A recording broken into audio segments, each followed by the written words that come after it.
자, 여러분 이번 주 저희가 출애굽기를 큐티 말씀에서 묵상하고 있는데요. 오늘 아침도 그렇고 어떤 절기를 우리가 요즘 많이 묵상하고 있죠? 유대인들의 어떤 절기? 유월절. 그렇죠. 유월절과 무교절 오늘 묵상했는데 오늘 읽은 이 본문에도 유월절이 다시 등장하고 있습니다. BC 한 1500년쯤에 모세가 출애굽이 했다면 지금 이 장면은 한 BC 515년 정도의 사건이니까 천년이라는 시간이 흐른 지난 이 시간 속에서 다시 유월절 절기가 회복되는 내용을 저희가 보고 있는 것입니다. 자, 이 에스라 느헤미야를 읽으실 때 여러분 포로로 끌려갔다가 되돌아오는 사건이라는 것은 잘 아시죠? 근데 공교롭게도 역사를 뒤집어 보면 1차, 2차, 3차 시기에 포로들이 끌려갔어요. 처음 끌려갔던 1차에 다니엘이라는 젊은 사람이 있었죠. 근데 그가 바벨론에서 아주 혁혁한 위치를 차지한 아주 뛰어난 인물로 격상하는 것을 보죠. 그리고 1차로 끌려갔던 사람들이 한 70년이 지난 이후부터 다시 되돌아오기 시작하는데 재미있게도 돌아오는 것도 1차, 2차, 3차의 순서대로 귀환을 합니다. 잘 알고 계시죠? 작년에 통독하셔서. 1차 귀환 때는 스룹바벨이라는 사람이 데리고 왔죠. 그래서 그의 리더십 하에서 성전을 재건하게 됩니다. 그것이 바로 오늘 우리가 읽은 이 장면입니다. 6장의 마지막 부분이 성전을 다시 재건하고 건축한 다음에 봉헌해서 하나님께 올려드리는 장면, 그리고 유월절을 지키는 장면이 나타난다는 것이죠.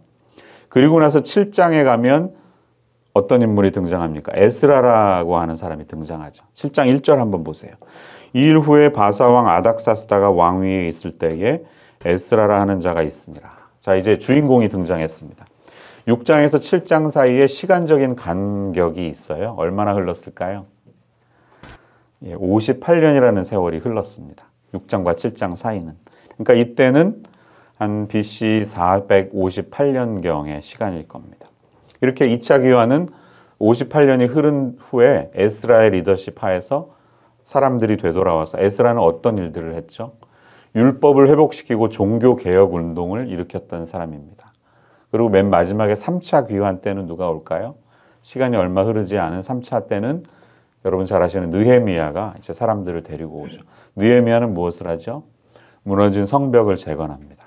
이렇게 1차, 2차, 3차로 돌아오는 중심인물 스룹바벨과 에스라와 느헤미야의 삶을 우리가 보는 것이에요.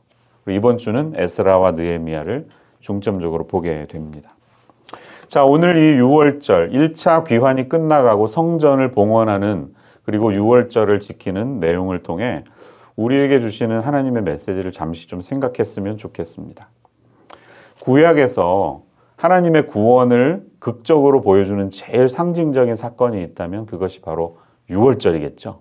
유월절이야말로 구원이란 무엇인가를 우리에게 아주 드라마틱하게, 비주얼하게 보여준 하나님의 구원 사건이었습니다. 그래서 그 말씀에 순종하는 이들이 바로의 압박으로부터 노임받고 해방되고 약속의 땅을 향해 새로운 출발을 하게 되는 이 역사적인 사건을 기념하는 자리가 바로 유월절이겠죠.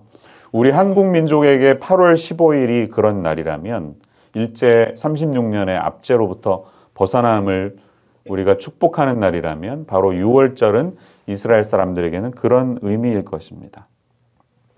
그런데 거기에서 끝나지 않죠. 이 유월절 역시 우리 신약의 그리스도인들에게도 연결되어서 유월절 사건의 중심을 차지했던 예수님의 피를 바른 사건.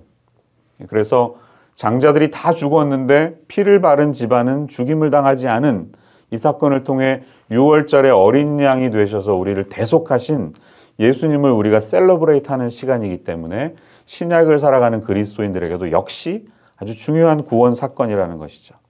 그러니까 유월절은 우리에게 구원이란 무엇인가를 다시 한번 상징적으로 알려주는 그런 사건입니다. 자, 이 유월절을 다시 1000년이라는 시간이 지났지만 다시 셀러브레이트하는 이 시간을 통해 저는 오늘 좀 그런 생각을 해보았습니다. 제 생각의 비약일 수도 있고 좀 지나칠 수 있지만 코로나로 인해서 우리가 1년 이상 예배당에 나오시지 못한 분들이 계신데요. 그것을 포로 생활로 비유한다면 왜냐하면 성전, 하나님이 계신 그 자리에 가지 못하는 그런 경험을 하셨기 때문에 포로 생활이 끝나고 우리가 귀환할 거잖아요. 그리고 이미 귀환하고 계시고 이제 전체가 다 돌아오기까지는 시간이 걸리겠지만 지금이 돌아오고 있는 기간입니다. 그러면 비포 코로나, 애프터 코로나, BC와 AC가 많이 다를 거다라고 많이 이야기하는데 이 다시 애프터 코로나 시대를 살아가는 우리가 다시 하나님 계신 뭐 여러분 집에도 계시지만 상징적인 의미에서 이 예배당으로 돌아올 때 어떤 심정으로 우리가 예배하고 어떤 마음으로 우리에게 주신 이 구원을 기억하고 찬양하고 감사해야 할까? 그렇게 좀 우리가 생각했으면 좋겠습니다. 그러니까 다시 회복될 시대, 회복이 되겠죠. 애프터 코로나 달라진 일상이지만 일상으로 돌아갈 것입니다. 이 일상을 어떻게 살 것인가? 어떤 마음을 가져야 할 것인가? 그렇게 좀 생각했으면 좋겠어요. 첫 번째 단어는 정결함입니다. 우리의 purify 된 마음, 깨끗한 마음으로 주님께 나아가자는 것입니다. 오늘 본문으로 다시 가보시기 바랍니다. 20절 말씀 보세요. 첫째 달 14일 유월절을 지키는데 어떻게 지켰습니까? 제사장들과 레위 사람들이 일제히 몸을 정결하게 하여 다 정결하매 이랬습니다. purify themselves, purify라는 동사를 썼어요. 여러분 purified water 드셔보셨죠? 네. 물을 purify 하면 어떤 뜻이죠? 그 안에 있는 모든 오염 물질을 다 정결하게 깨끗한 필터링을 통해서 깨끗하게 마실 수 있는 아무 문제 없는 물로 바꾼다는 것이죠. 네. 그래서 때로는 어떤 분이 그러시더라고요. 높은 산에 올라가서 약수터에서 마시는 것보다 그냥 수돗물에서 나오는 게 더 건강에 좋을 수도 있습니다. 누가 그러시더라고요. 왜? 퓨리파이 되는 과정을 거치기 때문이죠. 필요 없는 바이러스가 들어가지 않았기 때문에. 하나님께서 우리가 다시 회복된 공동체로 이전의 삶으로 돌아갔을 때 다시금 너희들을 정결하게 하라고 이렇게 부탁하고 계십니다. 여러분이 거룩함을 지키는 것, 정결함을 지키는 것은 구원받은 자의 가장 기본적인 임무입니다. 잘 알고 계시죠? 거룩은 구별된 삶이라는 것, separate 됐다는 것, set apart, 무엇인가 다른 세상에 오염된 것들을 간직하지 않는 이런 자세가 바로 정결한 사람의 삶이라는 건데 우리에게 제사장들이 자신들을 깨끗하게 하는 모습을 통해 이 사실을 우리에게 보여주고 있습니다. 유월절 어린 양의 메시지는 피의 희생을 통해 우리가 깨끗하게 죄사함을 받았다는 뜻이죠. 이 죄로부터 구원을 받은 것이 사실이라면 여러분 이제부터는 그 죄사함의 감사함을 지니고 살아가야 합니다. 지난주 설교에서도 제가 잠깐 말씀드렸죠. 상을 들고 일어나 걸어가는 것보다 더 우리가 감사하고 붙들어야 될 메시지는 내 죄가 사함을 받았느니라 하는 주님의 약속의 말씀이었습니다. 사랑하는 저와 여러분, 구원 받으셨습니까? 그렇죠. 구원을 지금 이루어 가시는 중이시죠? 그렇다면 이 죄사함에 대한 기쁨, 죄사함에 대한 감사의 마음이 항상 넘쳐나시기를 바랍니다. 우리 안에 있는 작은 부분마다 다 그런 거지 다들 그렇게 사는데 하면서 나도 모르는 사이에 깨끗한 purified water를 마시는 게 아니라 더러운 무엇인가가 자꾸 들어가지 않도록 우리를 구별하고 정결함으로 나아가시기를 바랍니다. 왜? 이 세상에 가장 소중한 예수님의 보혈의 피가 우리의 삶을 위해 드려졌기 때문입니다. 6월절 어린 양의 희생의 제사가 있었음을 기억하시기를 바라요. 요즘 한국 교회에 자정 능력을 상실했다는 말을 많이 듣고 있잖아요. 아니요, 어쩌면 한 15년, 20년 전부터 그런 얘기가 들렸습니다. 한국 교회는 자정 능력을 상실했다. 스스로를 깨끗하게 할 수 있는 능력을 상실했다. 이렇게 많은 사람들이 그로 인해 실망하고 교회로부터 받은 상처 때문에 가나안 신자가 되는 이런 현상들을 우리는 보고 있습니다. 교회가 타락했다, 교회가 썩었다 이런 이야기를 들을 때 흔히 우리는 어떻게 반응합니까? 그건 일부 그리스도인들의 이야기죠. 일부 사람들의 이야기입니다. 일부 교회의 이야기입니다. 이렇게 많이 치부하고 넘어갈 때가 있죠. 우리 교회는 그렇지 않습니다. 일부 교회의 이야기입니다. 그러나 여러분, 그것이 정말 남의 이야기라고 생각됩니까? 성경적으로 보면 모든 교회는 다 예수님의 교회입니다. 우리가 다 주님 안에 연결되어 있습니다. 그러므로 우리의 이야기인 것입니다. 진정한 그리스도인이라면 모든 교회의 이야기가 우리 교회의 이야기가 되어야 합니다. 혹시 빈센조라는 드라마 보셨나요? 한국에서 꽤 많이 인기가 있었다고 그래요. TVN에서 방영했는데 얼마 전에 끝났다고 합니다. 송중기라는 잘생긴 배우가 주인공인데 우리 여인들께서 얼굴이 너무 잘생겨서 그냥 나도 모르게 본다 뭐 그런 말씀을 하셨더라고요. 송중기가 이태리에서 온 마피아인데 이름이 이제 빈센조 까사노래요. 송중기가 참 인기를 끌었는데 송중기의 대사 중에 한 부분이 SNS에 많이 유행처럼 돌았던 적이 있습니다. 그런 내용이에요. 그 드라마에는 검찰과 검사들을 비판하는 그런 내용들이 좀 반어적으로 등장을 하는데요. 송중기가 그런 얘기를 했대요. 제가 검사님을 못 믿는 게 아니라 검사님 조직을 못 믿는 겁니다. 사과에 썩은 부분이 있고 안 썩은 부분이 있습니다. 우린 이걸 뭐라 부를까요? 썩은 사과라 부릅니다. 사과의 일부분이 썩어도 우리는 그것을 썩은 사과라고 부릅니다. 교회에 썩은 부분이 잠깐 있고 안 썩은 부분이 있으면 우리는 뭐라고 불러야 할까요? 그것은 일부 교회의 이야기가 아니라 썩은 교회이며 타락한 교회다 라고 불러야 합니다. 적어도 그렇게 부를 자신이 없다면 우리는 안타까운 마음으로 이 더러워져 버린 이 현실 속에서 다시 우리가 이 정결함을 회복할 수 있도록 다시 온전해질 수 있도록 주님 우리의 기도를 사용하시고 우리의 삶을 사용하시라고 하나님께 구하며 엎드릴 수 있는 이 시간이 되어야 하는 줄로 믿습니다. 오늘 수요예배가 그런 시간이 되기를 바랍니다. 두 번째 우리가 붙들어야 할 구원에 대한 마음. 두 번째는 즐거움입니다. 즐거움. 네. 오늘 22절 말씀을 보세요. 즐거움이라는 단어가 나오죠. 즐거움으로 이랫동안 무교절을 지켰으니 이는 여호와께서 그들을 즐겁게 하시고 라고 말합니다. 사랑하는 성도님들, 신앙생활하는 게 즐거우신가요?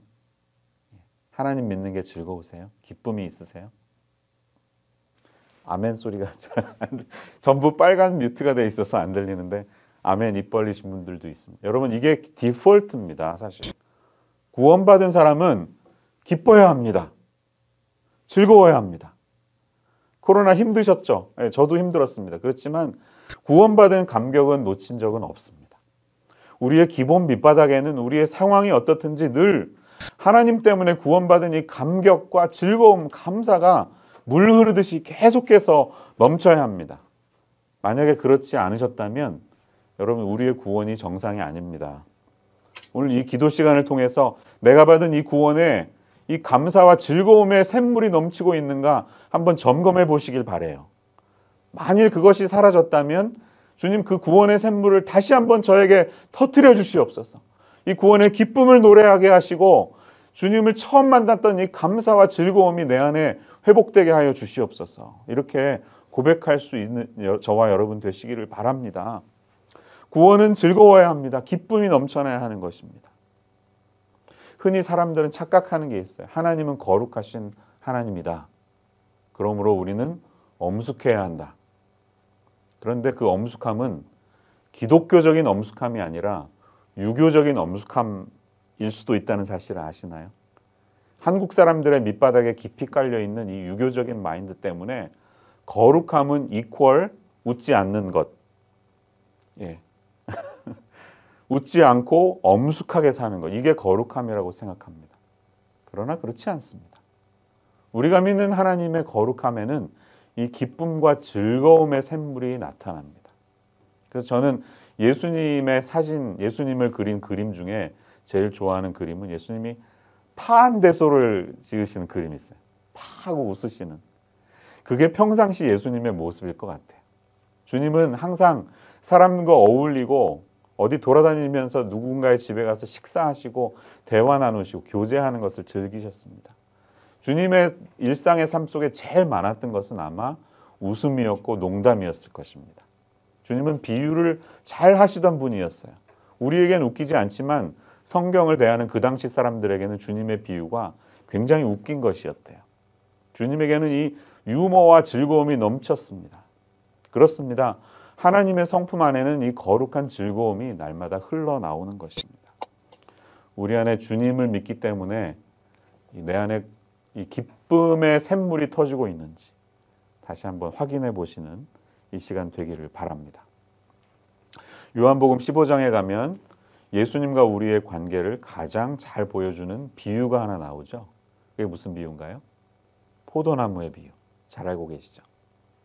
나는 포도나무요 너희는 가지라. 그가 내 안에 내가 그 안에 거하면 사람이 열매를 많이 맺나니 나를 떠나서는 너희가 아무것도 할 수 없습니다. 요한복음 15장 5절. 잘 알고 계시는 내용이죠. 자, 주님과 함께 누리는 관계로 인해서 열매를 맺어야 한다. 주님이 이렇게 강조하시면서 열매 맺은 그리스도인의 가장 immediate, direct한, 바로 나타나는 그 열매가 무엇이라고 말하는지 아십니까? 기억나세요? 뒷부분으로 가면 11절에서 이렇게 말씀하세요. 주님은 내가 이것을 너희에게 이름은 내 기쁨이 너희 안에 있어 너희 기쁨을 충만하게 하려 함이라. 주님이 이렇게 말씀하십니다. 구원받은 자, 주님과 관계를 누리는 열매 맺은 자의 가장 기본적인 상징이 있다면 그것은 기쁨입니다. 즐거움. 아멘이시죠? 우리 예배드리고 주님의 이름을 부르고 기도하고 말씀 볼 때마다 이 즐거움이 꺼지지 않기를 소망합니다. 주님을 섬기는 즐거움이 있어야 온전히 구원받은 자로서 살아갈 수 있습니다. 이 6월절 절기를 회복하면서 함께 주님 앞에 제사 드리고 예배 드리는 이들에게 즐거움이 넘쳤다는 사실을 잊지 않는 이 시간 되기를 바랍니다. 세 번째 마지막. 첫 번째는 정결함이었고요. 두 번째는 즐거움이었다면 세 번째는 모든 민족을 향한 하나님의 열정을 함께 공감하는 것입니다. 다시 말하면 온 민족의 구원을 위한 마음이 있어야 합니다. 이게 진정 구원받은 사람에게서 나오는 열매예요. 무슨 뜻인가요? 구원은 나 혼자만 누려서 완성되는 게 아니에요. 진정 구원받은 사람이라면 누군가 또 많은 나와 함께 구원받아야 할 사람들을 생각하는 마음이 넘쳐나게 돼 있습니다. 이것이 진짜 그리스도인, 정말로 구원받은 사람에게 나타나는 열매라는 것입니다. 오늘 본문의 21절 말씀을 한번 보세요. 사로잡혔다가 돌아온 이스라엘 자손과 자기 땅에 사는 이방 사람의 더러운 것으로부터 스스로를 구별한 모든 이스라엘 사람들에게 속하여 이스라엘의 하나님 여호와를 찾는 자들이 다 먹고. 자, 한글 개역 성경은 좀 애매해요. 읽으면 이게 무슨 말이지 싶은데 여러분 제가 갖고 있는 영어 성경 하나 읽어드릴게요. 이게 무슨 말이냐면 이스라엘 자손뿐만 아니라 같이 돌아왔던 사람들 중에 이스라엘 사람이 아닌 사람들이 있었어요. 그런데 여기 함께한 사람들이 이 유월절을 같이 지켰다는 말이에요. 그래서 ESV 성경 보면 and also by everyone who had joined them and separated himself from the uncleanness. who had joined them. 이방인인데 이스라엘 민족과 함께 조인해서 이 자리로 왔다는 사람들이 함께 유월절을 지키고 있다. 이렇게 말하고 있습니다. 하나님의 뜻은, 하나님의 생각은 이스라엘 민족만을 구원하시려는 게 아니었어요. 그게 이 첫 번째 유월절 첫 사건에서도 하나님이 이미 나타내고 계십니다. 큐티 하면서 아마 이미 보셨을 텐데 다시 한번 복습해 볼게요. 출애굽기 12장 48절 내용 보면 이런 장면이 있었잖아요. 너희와 함께 거류하는 타국인, 외국 사람들이 여호와의 유월절을 지키고자 하거든 그 모든 남자는 할례를 받은 후에야 가까이 하여 지킬지니 그는 본토인과 같이 될 것이나 할례 받지 못한 자는 먹지 못할 것이니라. 자, 외국 사람들도 유월절에 조인할 수 있었어요? 없었어요? 할 수 있었습니다. 초청했습니다. 이미 하나님이 그렇게 명령하셨어요. 근데 조건이 있어요. 조건은 뭡니까? 할례 받아야 된다는 거예요. 너희들이 이스라엘 사람이 아니어도 괜찮은데 유월절을 지키려면 할례를 받고 나와서 조인해라. 이렇게 주님이 부탁하셨죠. 자, 이 할례는 무슨 뜻인가요? 할례는 우리가 언약 안에 들어간다는 것을 상징하죠. 하나님의 언약의 상징입니다. covenant, sign. 그런데 은밀한 곳에 하게 하셨어요. 보이지 않는 곳에. 이건 무슨 뜻이냐 하면 겸손하라는 겁니다. 네가 언약 백성이라는 사실을 드러내놓고 자랑하고 다니지 말고 겸손하게 살아가라는 그런 뜻이에요. 그래서 은밀한 곳에 할례를 하게 하시잖아요. 자, 그렇다면 신약의 그리스도인들에게 할례는 무엇을 의미할까요? 우리가 하나님의 언약 안에 있다는 것을 바깥으로 보여주고 선언하는 나의 상징은 뭔가요? 예, 당연히 그것은 세례입니다. 신약의 그리스도인들에게는 내가 예수님 안에 있고 내가 크리스찬이 되었다는 가장 극적인 상징은 세례를 받는 것입니다. 세례를 통해 우리는 주님과 함께 교제를 누리고 성찬에 참여하게 되는 것이죠. 유월절이 예수님의 성찬을 시작하는 중요한 시작이 되었는 출발이 되었는데 언약을 받은 백성들이 누릴 수 있는 두 가지 은혜의 방편이 바로 세례와 성찬이라는 사실을 기억하면 좋겠습니다. 여기서 우리는 예수님께서 이 세상을 떠나시기 전에 승천하시기 직전에 제일 마지막으로 강조하시면서 모든 제자들에게 이게 제일 중요하다 남기셨던 유언 중의 유언, 그게 뭘까요? 지상명령을 다시 한번 기억할 필요가 있어요. 마태복음 28장 19절 말씀은 이렇게 말씀하죠. 본문 한번 올려주시면, 그러므로 너희는 가서 모든 민족을 제자로 삼아 아버지와 아들과 성령의 이름으로 어떻게 하라고요? 세례를 베풀고, 이렇게 주님이 말씀하십니다. 자, 언약 백성, 구원받은 백성의 이 사인을 누구에게 하라고? 모든 민족에게 가라는 겁니다. 자, 모든 민족, 이게 헬라어로 판타 에스네 이렇게 적혀 있는데요. Every ethnics라는 뜻이에요. ethnic 아시죠? 모든, 요즘 말로 말하면 종족들, 미전도 종족 이런 이야기 하잖아요. 어떤 국가가 아니라 국가를 더 세부적으로 들어가면 종족 개념이 있잖아요. 모든 종족에게 복음을 전하는 게 주님의 뜻인데 모든 판타 에스네에게 가서 제자 삼고 세례를 베풀라고 말합니다. 이게 주님이 우리에게 남겨주시는 명령이에요. 자, 이제 언약 백성 된 우리 신약의 그리스도인들은 우리뿐만 아니라 모든 민족이 함께 예수님을 믿고 세례받을 수 있도록 이 구원의 복음을 전해야 한다. 이것을 우리에게 가르쳐 주시는 겁니다. 우리가 받은 구원은 그런 성격의 것입니다. 모든 민족을 위한 것입니다. 선교는 세상 모든 민족을 이 영광의 어린 양의 잔치에 초청하는 것입니다. 그리고 선교의 결실은 이 초청 잔치에 응답한 모든 열방의 민족들이 자신들의 죄의 문화를 버리고 하나님 나라의 문화를 수용하고 하나님의 언약 백성이 되게 하는 것이다. 이렇게 말씀드리고 싶어요. 사랑하는 저와 여러분, 구원에 대한 정결함을 회복하는 이 저녁 되기를 바랍니다. 예수님을 믿는 그 즐거움, 기쁨이 우리 안에 넘쳐나는 이 저녁 되기를 바랍니다. 그렇지만 세 번째, 절대로 놓치지 않았으면 좋겠습니다. 구원받은 자에게는 다른 민족들, 모든 우리의 이웃들, 모든 민족을 하나님께로 이끌어야 하는 이 구원에 대한 열망이 넘쳐나야 하는 것을 잊지 않는 저와 여러분이 되시기를 바랍니다. 코로나 시대에 읽었던 책 중에 하나가 코로나 이후 목회라는 책을 보았어요. 탐 레이너라고 미국 교회를 잘 이렇게 분석하시는 분이 계신데 그분이 쓰신 책이에요. 근데 아주 흥미롭게 봤습니다. 이 코로나 이후 목회를 어떻게 이끌어야 할까 관심 있으시면 한번 읽어보셔도 좋은데요. 그 목사님이 그런 얘기를 하시더라고요. 디지털 세상이 우리에게 갑작스럽게 찾아왔다. 코로나 이전에 일부 교회들은 이미 디지털을 활용하고 있었지만 한 번도 디지털에 대해서 생각하지 않았던 교회들도 억지로 어쨌든 디지털의 세계에 뛰어들게 되었다. 여러분도 동의하시죠? 태어나서 처음으로 이런 거 해보시는 분들 많이 계실 거예요. 줌 어카운트 접속해보고 언뮤트가 뭐야? 뭐 이렇게 배워가면서 우리도 이 코로나 세상을 지나왔습니다. 여러 시행착오를 겪으면서 우리가 느끼고 있는 것은 BC와 AC가 확연하게 다를 것이라는 겁니다. 많은 학자들은 그렇게 얘기하고 있어요. Before 코로나, After 코로나. 코로나 이후 세상은 2020년 이전의 세상으로 아무 일 없었다는 듯이 완전히 이전처럼 돌아가지 않고 돌아가지만 달라진 세상이 될 것이다. 한결같이 이렇게 얘기하고 있어요. 뉴 노멀의 세상이 올 것이고 이미 왔습니다. 그래서 교회도 이 물결에 함께 뛰어들게 되었고 한 번도 경험해보지 않았던 디지털의 세상도 우리가 경험하는 중입니다. 교회는 앞으로 어떻게 될 것인가? 많은 사람들이 질문하고 있어요. 저도 참 고민이 많습니다. 여러 면에서 고민이 많습니다.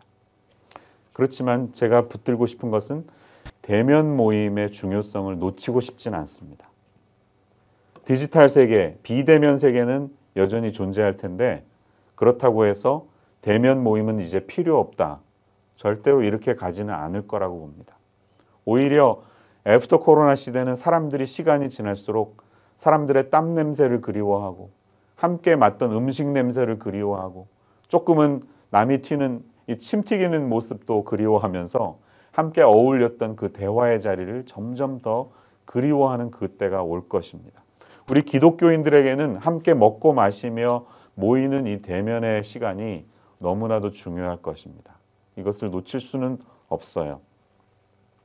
그럼에도 불구하고 우리가 반드시 기억해야 하는 것은 대면과 비대면을 같이 준비해야 됩니다.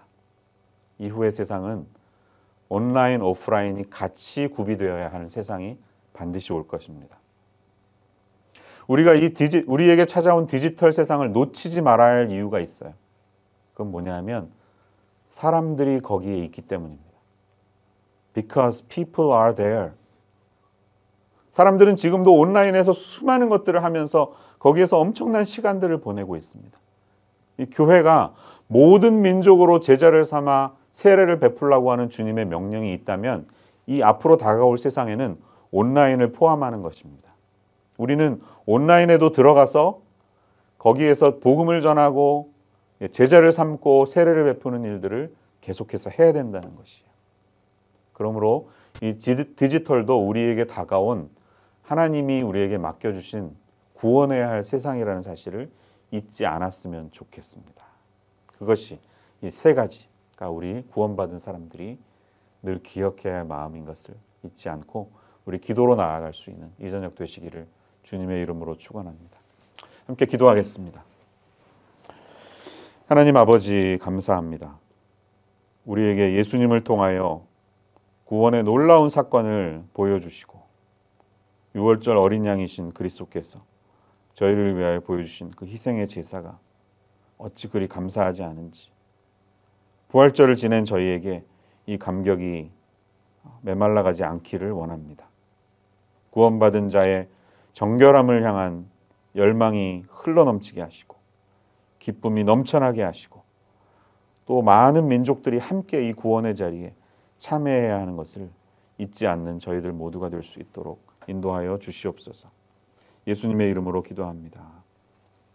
아멘.